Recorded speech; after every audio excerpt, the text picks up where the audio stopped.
दोस्तों आज हम बात करेंगे स्पॉन्डिलाइटिस के बारे में। स्पॉन्डिलाइटिस एक ऐसी बीमारी है जो शुरू मामूली से दर्दों से होती है और बाद में एक ऐसी लाइलाज बीमारी बन जाती है जिसका महंगी दवाओं से भी इलाज नहीं हो पाता है। तो दोस्तों आज हम पूरी डिटेल में बात करेंगे कैसे हम होम्योपैथी से स्पॉन्डिलाइटिस का इलाज कर सकते हैं। तो वीडियो लास्ट तक देखिएगा, ध्यान से सुनिएगा, ताकि आपको अगर ये तकलीफ हो जाए आ जाए तो शुरुआती दौर में ही पकड़कर आप इसका परमानेंट इलाज कर सकें। और हम बात करेंगे कि स्पॉन्डिलाइटिस कितने तरह की होती है, टाइप्स क्या हैं स्पॉन्डिलाइटिस की, और कौन सी टाइप के अंदर में क्या क्या लक्षण मिलेंगे और कैसे हम उनका इलाज कर सकते हैं। तो दोस्तों जिन लोगों ने मुझे सब्सक्राइब नहीं किया है सब्सक्राइब कर लें, बेल को दबाकर नोटिफिकेशन ऑन कर लें ताकि आप तक हर रोज ऐसी लेटेस्ट वीडियो पहुंचती रहे। तो स्पॉन्डिलाइटिस दोस्तों होता क्या है असलियत में? स्पॉन्डिलाइटिस होता है कि हमारी जो शरीर के अंदर रीढ़ की हड्डी होती है उसके अंदर वर्टिब्रे होते हैं, जिसको हम आम भाषा में हिंदी भाषा में उसको मनका बोल देते हैं।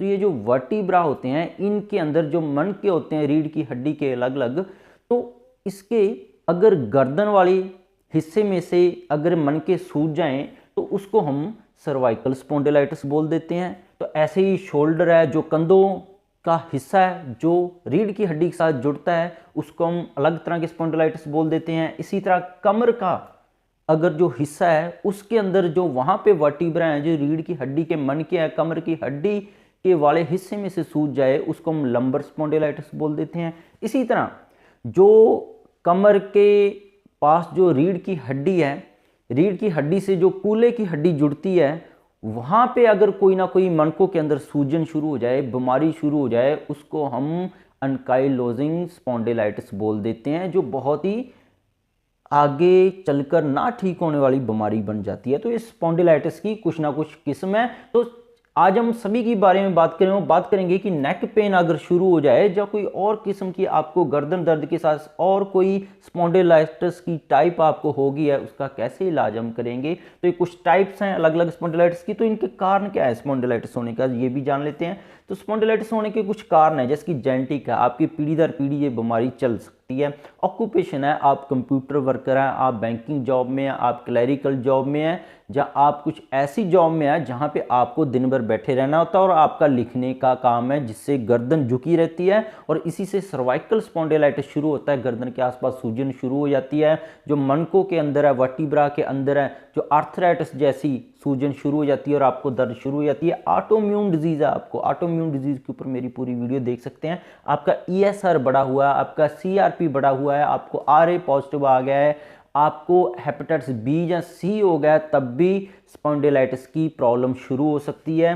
वर्टिब्रल डिस्प्लेसमेंट से भी हो सकती है, आपका जिसको बोलते हैं कि मन का बैठ गया है आपका, चाहे वो गर्दन से बैठ जाए, कमर के मन के आपके बैठ जाए तब भी ये बीमारी शुरू हो जाती है। और अगर आप स्मोकर हैं, अल्कोहलिक हैं, आप शराब ले रहे हैं तब भी ये तकलीफ आपको बढ़ सकती है। इसी तरह कोई ना कोई आपको चोट लग गई थी गर्दन वाले हिस्से में, आप गिर गए थे, आपको याद ही नहीं है, आप सोच रहे हैं आपको ये कंडीशन स्पॉन्डिलाइटिस कहाँ से आ गई, कमर वाले हिस्से में चोट लग गई थी, आपको कैल्शियम आपका कम हो गया, तो आपको ये कुछ ना कुछ कारण है ये भी पता करने बहुत ज़्यादा जरूरी हैं। अब चलते हैं आपको लक्षण कैसे आएंगे। दोस्तों जैसे ही आपको किसी भी हिस्से में स्पॉन्डिलाइटिस शुरू होगी, जैसे आपको गर्दन वाले हिस्से में स्पॉन्डिलाइटिस शुरू होगी तो उससे क्या होगा, आपको गर्दन के आसपास है या आपके सिर के पीछे तक आपको और बिल्कुल पीठ के ऊपर वाले हिस्से में कंधों वाले हिस्से में आपको दर्द हो सकता है, अकड़न जकड़न महसूस हो सकती है, सुन्नापन महसूस होता है, टिंगलिंग होता है कि आपको जो चींटियां चलती जैसा महसूस शुरू हो सकता है, आपको हॉट एंड कोल्ड सेंसेशन है। कभी आपको अगर सर्वाइकल स्पॉन्डिलाइटिस होगी है तो आपको दोनों हाथों में कभी ठंड महसूस होगी, कभी एकदम से गर्मी महसूस होगी, ऐसा महसूस हो सकता है। लैक ऑफ कोऑर्डिनेशन है कि आप चाहते हैं कि आप कुछ ना कुछ लिखें पर आपकी स्पीड पहले जैसी नहीं बन रही है हाथों की लिखने की, तो ये सारी समस्या आ सकती है। वर्टाइगो हो सकता है सर्वाइकल स्पॉन्डिलाइटिस से, आपको चक्कर आना भी महसूस हो सकता है जैसे जैसे आपकी वर्टिब्रा जो मनकों की कंडीशन खराब होगी स्पॉन्डिलाइटिस की वजह से। सेंसेशन लॉस्ट है, आपको धीरे धीरे जैसी सर्वाइकल स्पॉन्डिलाइटिस आगे बढ़ेगी हाथों में महसूस होने कोई भी चीजें आपने पकड़ लिया वो आपसे हाथों से छूट जाएगी, ऐसे लक्षण भी आपको आ सकते हैं। तो ये सर्वाइकल स्पॉन्डिलाइटिस के कुछ ना कुछ लक्षण आपको मिल सकते हैं। अब चलते हैं, अगर आपकी जैसे कमर वाले हिस्से में जिसको हम अनकाइलोजिंग स्पॉन्डिलाइटिस बोल देते हैं, अगर वहां पे आपके कोई ना कोई गड़बड़ी हो जाए तभी आपको लक्षण मिलेंगे। कैसे मिलेंगे? तो ये होता है सैक्रोइलियाक जॉइंट का ये स्पॉन्डिलाइटिस होता है, इसको बोल देते हैं।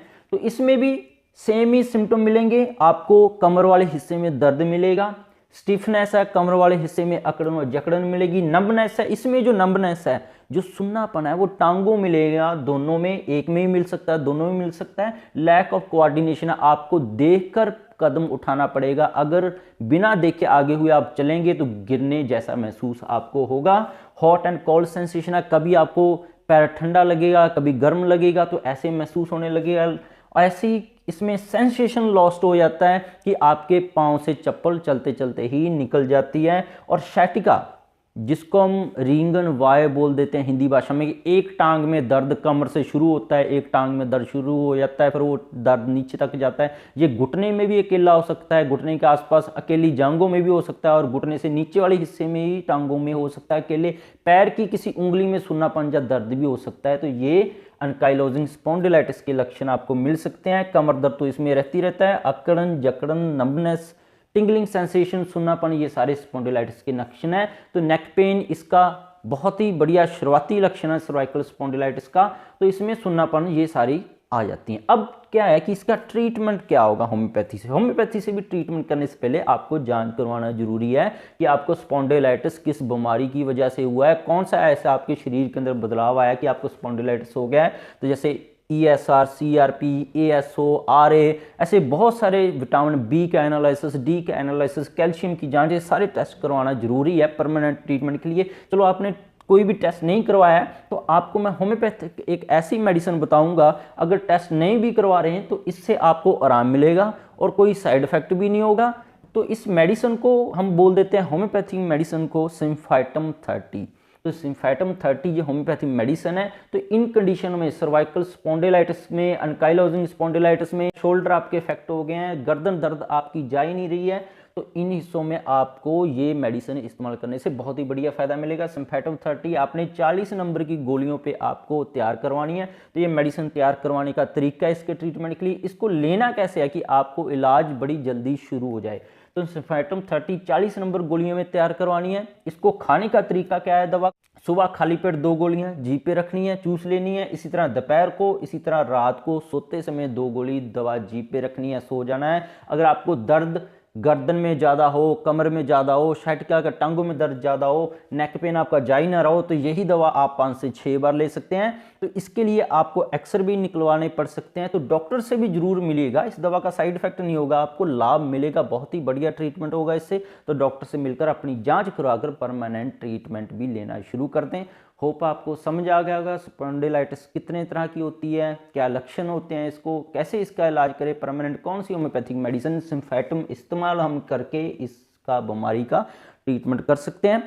तो दोस्तों, इसके बिना भी मेरे चैनल बहुत सारे हेल्थ टॉपिक्स पर वीडियोस हैं, गठिया, allergy, asthma, cancer, brain tumour, thyroid का कैसे हम परमानेंट इलाज कर सकते हैं, डायबिटीज़ का कैसे हम परमानेंट इलाज कर सकते हैं, कैसे हार्ट के वाल्व बिना रिप्लेस कराए हम इलाज कर सकते हैं, कार्डियोमायोपैथी है, हार्ट का साइज बढ़ गया, सभी के ऊपर मेरे चैनल पर वीडियोज़ हैं। घुटने दर्द हो गए, कोई भी बीमारी आपके दिमाग में, आपको वीडियो मिल जाएगी, वहाँ जाकर देख सकते हैं।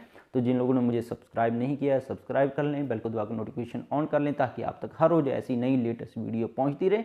वीडियो को लाइक और शेयर करना मत भूलिएगा। बहुत बहुत शुक्रिया।